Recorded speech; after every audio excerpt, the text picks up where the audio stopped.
Hi friends, మనం ఒక చక్కని కథ చెప్పుకుందాం.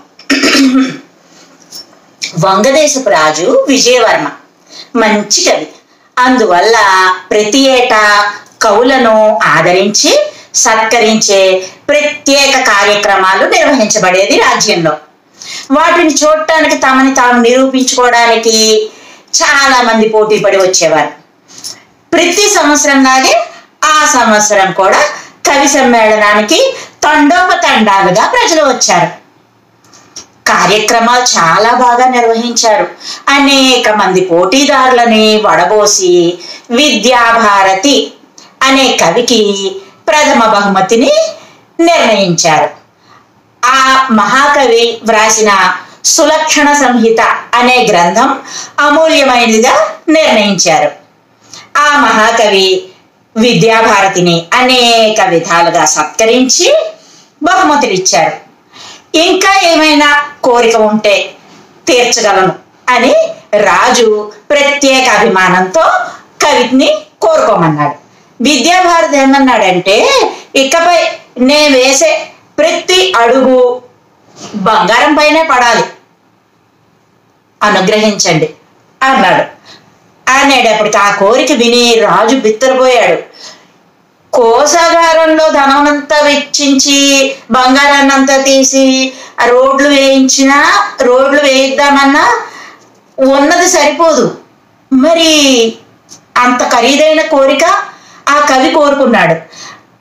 అందుకని ఎలా అని మంత్రివర్గ సమావేశాన్ని ఏర్పాటు చేశాడు.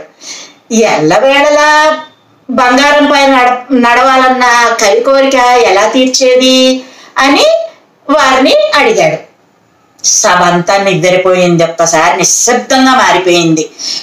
ఇది మనకి పరీక్షే అంటూ మహామంత్రి లేచి మహారాజుకి తన నిర్ణయాన్ని రహస్యంగా విన్నవించాడు. రాజుగారు కూడా నవ్వుకుంటూ విద్యాభారతి కోరిక తీరే బహుమతిని తెప్పించి ఇచ్చాడు. ఏం బహుమతి ఇచ్చాడో తెలుసా? బంగారు పాదరక్షలు. అది చూసి సభాసదులందరూ కేరింతలు కొట్టారు. నవ్వుకుంటూ బహుమానాన్ని విద్యాభారతి కూడా అందుకున్నాడు. అలాంటి ఉద్దండ కవులను ఆదరంగా సత్కరించి ఆనందింపచేయగల తెలివి, చక్కని సమయస్ఫూర్తితో ఆలోచించే మంత్రివర్గం, ఇలాంటివన్నీ ఉండి ఆనాటి రాజ్యసభలు వెలుగులు పంచేవి. అందుకే పూర్వం మన విద్యా వ్యవస్థ రాజసంగా ఉండేది. అప్పటి కళాకాంతులతో గురువుల్ని గౌరవించే మార్పు, ఆ గురువులను గౌరవించే సంస్కారం తిరిగి వచ్చేలా మన విద్యా వ్యవస్థ మార్పు చెందాలని కోరుకుందాం. మరొక చక్కని సందేశంతో మళ్ళీ కలుద్దాం. Bye friends.